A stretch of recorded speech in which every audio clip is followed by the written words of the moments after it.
Today we go down to beautiful San Diego, which is a team that should be favored to, well, I'd say to win, win it all for everybody because they're that stacked, they're that good. Now, when we look at last year's standings, Jim, we talk about the Padres in the National League West. They won 89 games, finished still 22 games behind the Dodgers. Now, we've talked Dodgers before. The Dodgers, I don't necessarily know if they're a 22-game advantage over the San Diego Padres anymore, especially because of the Padres' potential offseason. Did they do enough to make themselves better this year? Yeah, they did, Howard. They dropped $400 million to do it. It's pretty good amount of money, right? $400 million. Solid investment. Yeah, not bad. $400 million they dropped. I want to be better. Here's $400 million. Make me better. The biggest headliner, of course, the signing of shortstop, former Red Sox shortstop, Xander Bogaerts. They signed him, the 30-year-old, to an 11-year, $280 million deal. They brought back a couple of important pitchers, and Robert Suarez got him on a 5-year, $46 million deal. They brought back Nick Martinez on a 3-year, $26 million deal. Signed Jeff Lugo to a 2-year, $15 million deal. Inked Michael Walker to a 1-year, $7.5 million deal. Inked Brett Honeywell, 1 year, $725,000. Then they decided they need a few more position players, so they went to the senior citizen market, picked up Matt Carpenter, 2 years at $12 million. Nelson Cruz, who has the best eyebrows in baseball history, at 1 year, $1 million. And they even got Adam Engel, the former White Sox, on a 1-year deal as well. They didn't make any trades, but they spent $400 million to get better. And yes, they're now the favorites to win not only the National League West, but I could argue maybe even the National League. Vegas actually still has the Dodgers listed ahead of the Padres for odds to win the NL West, which I think is comical. I really do. All right, let's talk about it from a fantasy standpoint. I guess, when we talk about the Padres, I mean, obviously, Jim, the main focus here, it's a fantastic team. I'll just go around the diamond. Austin Nola behind the plate, Jake Cronenworth at first, Hae-Sung Kim at second, Manny Machado at third, Xander Bogaerts at short, and then the outfield, Juan Soto, Trent Grisham, and you're supposed to have Fernando Tatis Jr. there, but we got a 20-game suspension. He's been playing in spring training right now. The question that I guess everybody wants to know is, the positive PEDS test, was that because he was working his way back from injury and he was using it as a healing thing, or was he using before that? I mean, obviously we're never going to get the straight answer there, but Tatis not being there for the first 20 games, significant impact or not really, just more of a drop in the bucket? Look, I think first of all with Fernando Tatis Jr., he had 3 surgeries since the last time we saw him. He didn't play last year. He had a very unique shoulder surgery that we don't have a lot of track record on, knowing how guys come back from that. Anytime you do a surgery on your wrist, you got to be worried a little bit. And to your point, someone that tests positive for PEDs, to your point, was it to enhance performance or was it to enhance healing? And none of us ever know those kind of things. How is he going to come back? I don't think any of us know for sure, and aren't going to know until we see him. He hasn't looked great this spring. Is that because, he's rusty, or is it a combination of everything? And I don't think any of us know. The Padres seem optimistic, so I think that's a good sign, getting information from them. But I do think if you draft him, you have to draft him, what do you think, Howard? Second round, is that where he's been going? That's really kind of where his ADP has been so far. Probably like mid-second round is on average, yeah. Yeah, and so, look, I think to me it's worth the gamble. But again, he's 3 for 22 this spring, and, he's hitting 136. He's punched out 1 out of 3 times, and the BP hasn't looked great. They seem to be optimistic, but you would be too, right? If you're sitting there with $340 million commitment to the player. I would be a little bit leery, but that's me. It's like Jacob deGrom. I love Jacob deGrom, and he looked great the other day. Is he going to stay healthy, or is he going to make 15 starts? With Tatis, I think there's risk. There's high reward, no doubt about it. I just don't know if he's worth the second-round pick when you're trying to compare him with people that don't have the issues of 3 surgeries as well as the PED test. So that's kind of where I stand on that. Okay. I mean, listen, that definitely makes sense. We like to minimize risk as much as we possibly can when we're making our early picks. I think I've drafted 5 leagues so far, and I did take Tatis in 1 just to have a share of it, to sit and watch and see what happens. And obviously, if I need to, rebuild because he's not performing, well, then I need to rebuild because he's not performing. I can chalk that up to, I took Edwin Diaz in the 3rd, so I need to rebuild my bullpen anyway. That kind of a situation. So, yeah, it's definitely about risk. Have you drafted him in any league yet? No, I have not. But okay. But it's not because I wouldn't. Does that make sense? Yeah. Well, if you're, let's say you're picking like, 4th or 5th in a 12-team league. So, you get your top player there, and it comes back around in the 2nd, and you're just beyond the halfway point in the 2nd round, and Tatis is still sitting there. Would you consider him, or would you say, you know what, let's see if he comes back to me in the 3rd? Yeah, I had that opportunity, actually. So it's interesting you brought that up, and I passed. And by the time I waited to get back in the 3rd round, he was gone. Yeah. He went on the wheel between the 2nd and the 3rd. Yeah, so I was picking 4th in a 14-team league, and I would have taken him in the 3rd round. But I just think there's some risk I don't like in the 2nd round. I love the player, and I, if it was a keeper league, I would look at it differently. I would lean to taking a gamble. But in a redraft league like this, I don't want to sit there and strike out on my 2nd-round pick. That's why I have such a struggle with DeGrom. I don't want to strike out on that on that pick. I think the first 3 or 4 rounds are so critical. You need to hit on them, and then you win the drafts after that. But you really want to hit on those first 4 picks because everyone else is hitting on them. And you don't hit on them, you're at a big disadvantage. Just like people that took Diaz in the 3rd round, it's not their fault, but now they lost that round completely. Yes, I did. In one league, I mean, I in one league actually tried to get him or Clase, and they were both gone by the end of the 3rd round. So I would have had him in one league. I was going to try in one league just to see how it played out. But look, I love Tatis, but the spring is bothering me. Now, I'll true transparency, I did not go to Arizona. I've only gone to Florida games, spring training games, so I didn't see it in person. So I'm relying on video, and I'm relying on GMs and scouts that are watching him. And there's just he hasn't looked great. That's just what they're saying. But it's early.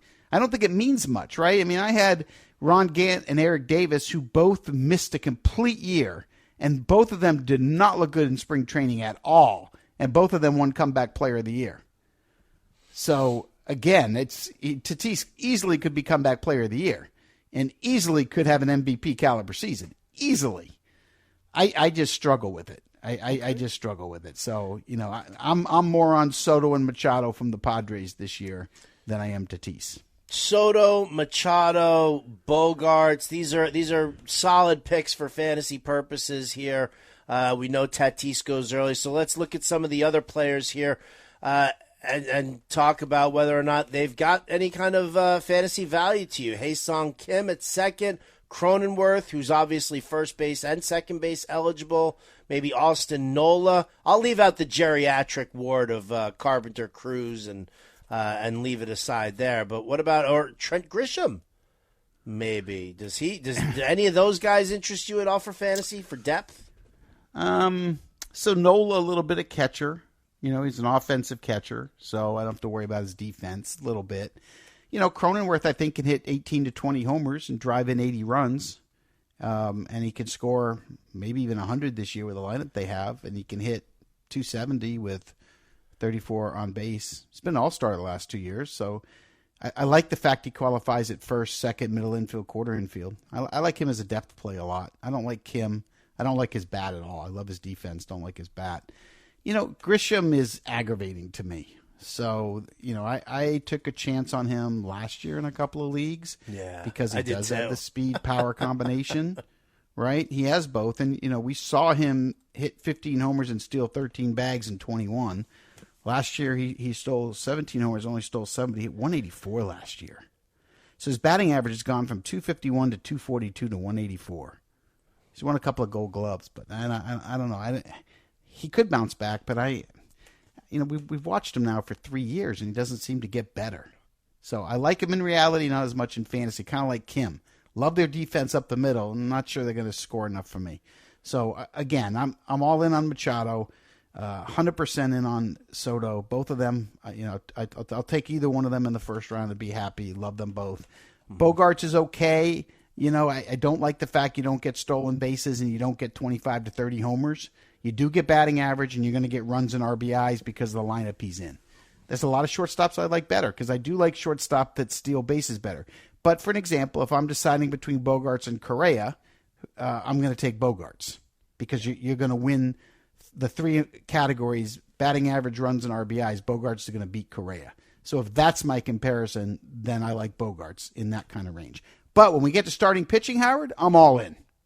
All in across the board here. Yu Darvish, Joe Musgrove, who's out right now because he dropped some weights on his toe. Blake Snell, Michael Wacha, Nick Martinez, Seth Lugo. God, you can even go further into like Brent Honeywell here. Yeah, when I say all in, top 3 starters, Darvish, Musgrove, and Snell, I'll take all of them. Darvish has proven through like a Cy Young guy. He got the long-term deal. He's very comfortable in San Diego. And he looked so good last year. And he's got 12 pitches, and he can adjust like nobody else can because he has 12 pitches. So I love Darvish. I love Musgrove, and he's falling because of his toe. Yeah. Who cares about the few starts in April? Musgrove's a value in drafts. So I'm getting a lot of him recently and happy about that. You got a team that might win 95 to 100, so those stars are going to get wins and low ERAs. I mean, they're going to get volume. And Blake Snell's pitching for a contract, and that kid's got a chip on his shoulder. And he's the only starter not signed long-term, right? They signed everybody else. Darvish is signed, Musgrove is signed, Wacha is signed, Martinez is signed, Lugo is signed. Snell's the only one that's not. He's going to pitch for it, baby. He's got a chip on his shoulder. So I love those starters.